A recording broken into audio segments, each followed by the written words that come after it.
body mechanics, table mechanics. There is one question in particular that I want to talk to you about, other than, two actually.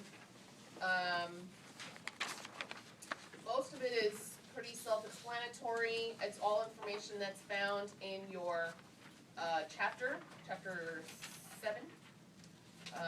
The only thing that is not really talked about is the difference between being grounded and being centered. They kind of put it together, they lump it all together as one, but I like to distinguish the difference between the two. And the thing with being grounded is it's all about having your feet planted on the floor, allowing yourself to be that lightning rod. It's going to enhance your body mechanics, it's going to enhance your breathing and your balance, and it'll keep you present and in the moment. You know, allowing the energy to go through you and not to you, and vice versa. You want that constant cycle of energy between you and your client flowing and not just stopping it with you or stopping with them, because you're going to pick up their crap, they're going to pick up your crap. And, you know, whether it be positive or negative, you want to keep your own stuff. You don't need to give it to them, and you don't want theirs. So keeping your feet planted firmly on the ground will not only keep that idea of the lightning rod, of keeping you, you know, one with the earth, and not picking up their energy, but also to help give you good balance and body mechanics, so you can do this for a long time. On the other hand, being centered is going to be more of that spiritual side. That idea that you are just the facilitator. You are not a healer by any stretch of the imagination, so don't say that you are. You're not a healer. You are a facilitator. You are giving them the ability to heal themselves, to make them open, to understand that you are a very small piece in a greater whole, or a greater being. Whether you believe in God or Buddha or Ganesh or just the universe or whatever you believe in, understanding that you need to be a part of that. That is what's going to make you a good facilitator of being a part of that healing process, not just being the healer. So understanding that there's a difference between the two. Your book does kind of mesh them together, but they are separate. So when you are answering this question, I want to know how you feel about that. Understanding which one is which. And not just saying the grounded is physical and the centered is mental or spiritual, because it's more than that. It's more than that. It's that understanding that you are just a very small piece of a larger puzzle, I guess you could say. The other one is the 4 steps of progression for repetitive strain injury, which your book does not talk about anymore, so I'm going to write it on the board. And that's in order. This is exactly what I want to see on the test. Is this So, the foremost common repetitive strain Nope. injuries, or the This is list the 4 steps of progression. Thanks. That one is in a box in the chapter, and they give you a list of common ones. You just pick 4 of those. So it starts with muscle soreness, then it goes to increased tone or tonus, then it goes to formation of trigger points, and then ultimately to nerve entrapment. This is the progression in order. That's what I want to see on the test.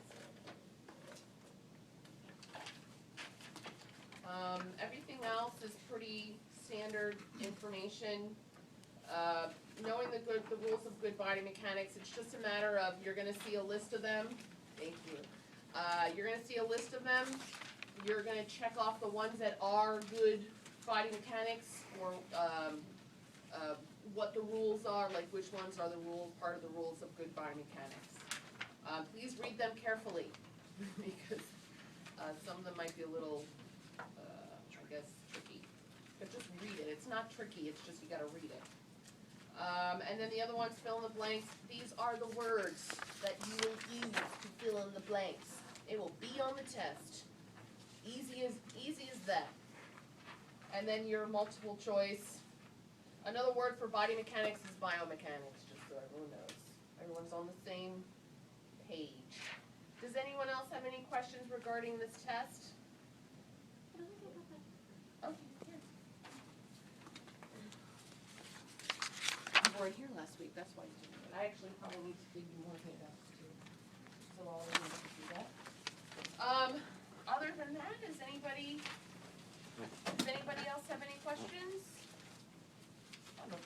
Okay, so we are moving on to Reg. We have our lovely assistant, Lilia and Bella, and they are going to do the demo for me because I still am on the DL. So we are going to give them our undivided attention, and I will be going along with Bella and just, pointing out what she's doing and everything. The leg is very similar to the arm. You're doing pulling, you're doing chucking, you're doing kneading. You're just doing it on a different body part. There's maybe a little extra stuff in there. So what table? What are you gonna do? Which table? Probably that one. Is it?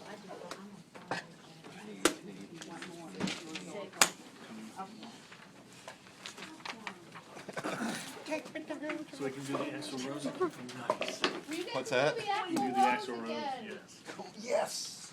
The axle rose. That was the only way I could remember it.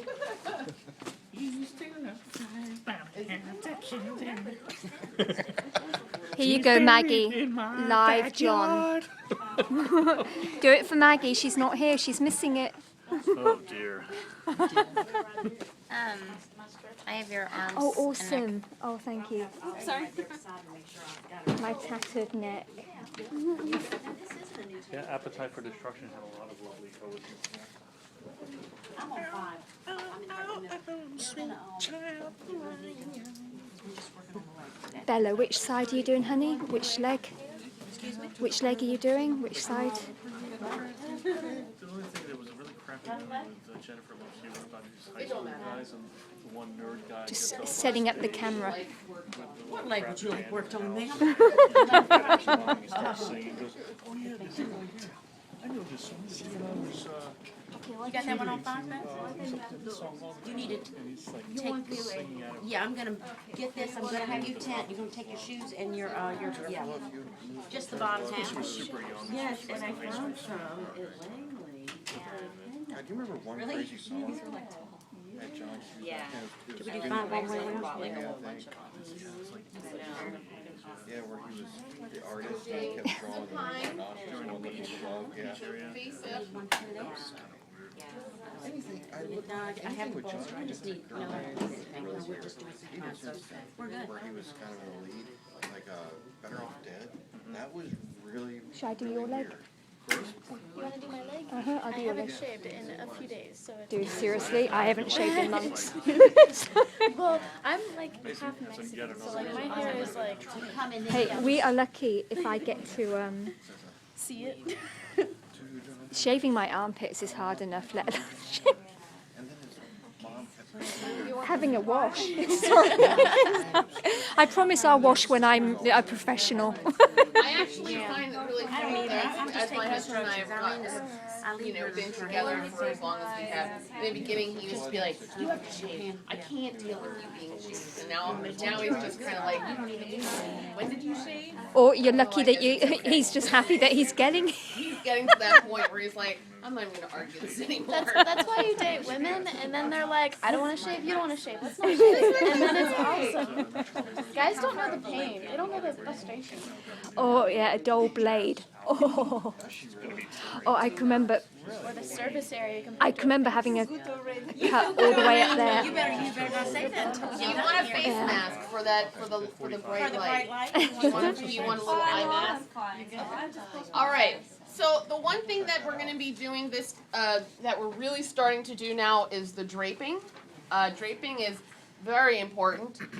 Most people think that draping is an art form. Don't expect to be perfect at it right away. But this is very similar to the amount of putting oil on your hands. Like, you're not spending all of this time rubbing the oil into your hands. You're not spending a ton of time draping. Draping should be something that is not a part of the massage. It's a necessity. You obviously have to take the leg out of the sheet, but it shouldn't be a production. So when you're doing, there's a couple of ways that you can do draping. Now, I'm going to show you 2 ways to do it. This is by far not the only ways to do draping. You have to figure out what works best for you. If you like one way or the other way, or maybe you figure out a way that you want to do it yourself. It's completely up to you, but I suggest that you don't take a long time, you don't futz with it all the time, and you make sure that the appropriate amount of skin is showing. So the 2 ways that you can, I'll show them the 2 ways and then you can do this side. So the 2 ways, you're always going to fold the sheet over twice. I always find the edge of the sheet because that's what I want to kind of hang on to. So the first way, you're going to fold the sheet kind of in half and then bring it back. My hand goes right to her leg because you don't want to you don't want to lose a lot of contact while you're doing the draping either. So you're going to take this little tiny piece over here and you're just going to tuck it real quick into the greater trochanter area. It's going to be right above the greater trochanter because you want her, not greater trochanter, ASIS, because you want her greater trochanter to be out and available to you. The other side, you're either you could do one of 2 things. You can tuck the other side, so that's all you're doing, just tucking in this direction. You're not going up this way. You're tucking there. If you all right. The other way, and this is typically the way I do it because I like to move the leg around and I like doing stretches, so this winds up being a lot easier for me, and that's doing like a slight diapering of the sheet. So you're going to do the same thing for the diapering, except you're going to just lift the leg up slightly. My outside hand goes right underneath her knee. I find the edge of the sheet, and I just pull.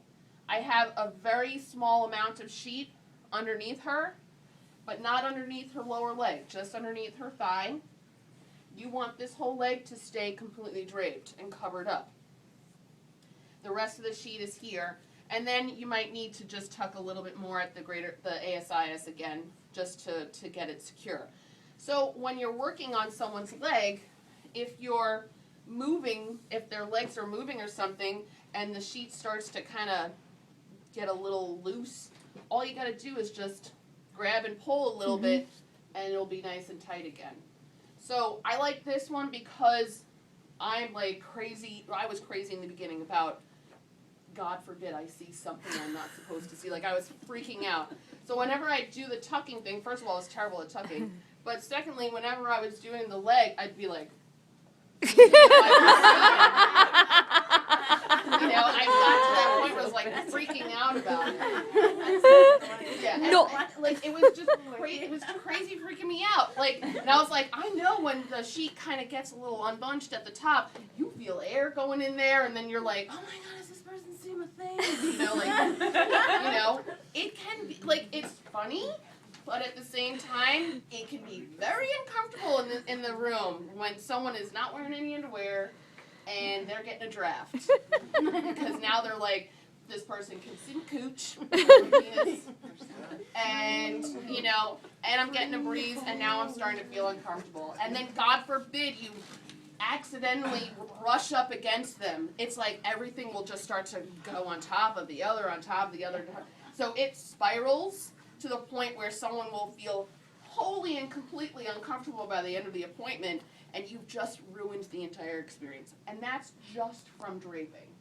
So when we are draping, we want to make sure that they are secure. The big thing is you are going to stop where the drape is. You're not going underneath the sheet. Like, even Lillian knows me and trusts me, and as soon as I went under there, I felt her tense up a little bit. This is the boundary. This is the borderline. You don't go past this where the sheet is. If your client comes down and like grabs the sheet and pulls down a little bit, that's your boundary. Mm-hmm. That's where you go. That's where you end. That's the end of it. You want to try to keep it up high because you want to get to the greater trochanter. But if they're like, that's where you stop, and you stay right there. And you know, you can even say something and just be like, do you want the sheet down a little bit lower? Because, you know, it makes them understand that, yeah, you know what, you are in control of what's going on in this room. If you want me to stop here, that's where I stop, period. When it comes to men with, you know, the boxer shorts on, I will tuck. I don't tuck into the front of a woman's underwear. You have no idea how much hair is there. You know what I mean? You know, you don't know if they're from the 70s or not. So when you're tucking, you want to make sure on this, you're just tucking right at the ASIS. If a man has boxer shorts on, and I'll tell him, I'm like, I'm going to tuck the shorts in, tuck the sheet into your shorts or your underwear. They usually don't care, or they'll hike up the shorts for you. They don't care. If they have, you know, tighty whities on, you're not tucking into that spot. Again, you're just getting enough so you can get the greater trochanter. That's it. Okay? All right, so we'll let Maria do the rest of her thing. I was just saying you could leave that drink. Okay. That was awesome. What's that? Oh, was it? I've never heard that one before. What did you never hear before? What did you never hear before? Like buckwheat and a leg lock. Kind of thing. Talking about from Yes. the 70s. I have a lot. There's a lot of other terms that I've heard. I've heard that one. I've heard others. I'm That making was sure actually- Maggie that's gets the actually a whole nice one. atmosphere. Yeah. Oh, it's a shame, but yeah, she couldn't stop. All right. She's sick. Okay, so the first thing that you're doing is let effleurage to the leg. You're doing the whole leg, starting at the ankle and going all the way up to the ASIS and back down. So you're going all up the leg. You want to make sure that you're getting the whole leg. You're even getting inner thigh. She's using her lunge, and if she needs to move a little bit, if they got a really long leg, just do a little shuffle up. Or sloppy swish, whatever you want to call it. Tighty whities and sloppy slush. Sorry. I can't even take credit for the sloppy swish, but I do it, so. Okay, so the next thing we're doing is fulling. So fulling is the thenar on either side. You're going straight down to the table and then back up. Your pressure should be somewhat consistent, going down and coming back up. Remember, this is one whole move, down and up. That's one whole move, down, up. You're going to kind of skip over the knees a little bit because there's not a whole lot there that you're going to be working on at this moment. But once you get up to the upper thigh, you're going to again stop at the border, but then keep going up to the greater trochanter on the outside. The next thing is chucking. Chucking is, again, the windshield wipers. Wax on, wax off. You're on either side of the tibia. You're not rolling over the tibia. You're just, again, staying with the muscle. The same thing applies. You go up to the sheet, you stop on the inside and continue to go on the outside. So the next one is ringing, which starts up in the thigh. Now the reason that I do this is because I like to start creating space with the petrissage, because there's lymph nodes, or deep lymph nodes in the upper thigh, and actually deeper pressure stimulates those lymph nodes. So we want to start doing a little bit of ringing. So she's going up. When her hands are together at the top, her knees are straight. When they're separated, her knees are bent. Straight, bent, straight, bent. This is done only in the upper thigh because it's where it feels the best. You don't really have to do it in the lower. You can if you want to, but you don't have to. The next move is going to be kneading. So you start again in the quads, and now when you're doing the kneading, it's the axle rolls. Axle rows. So when you're doing this, you're going to be pulling the knee. You can pull the leg out and get the adductors.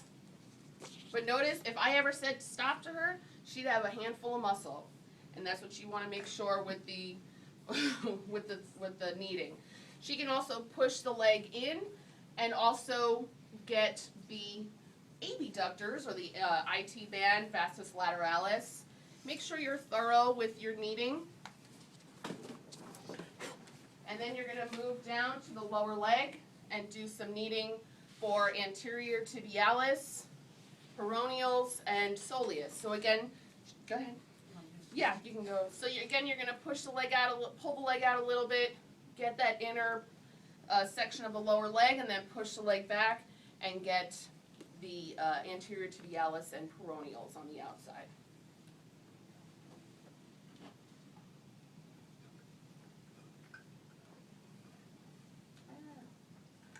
Okay.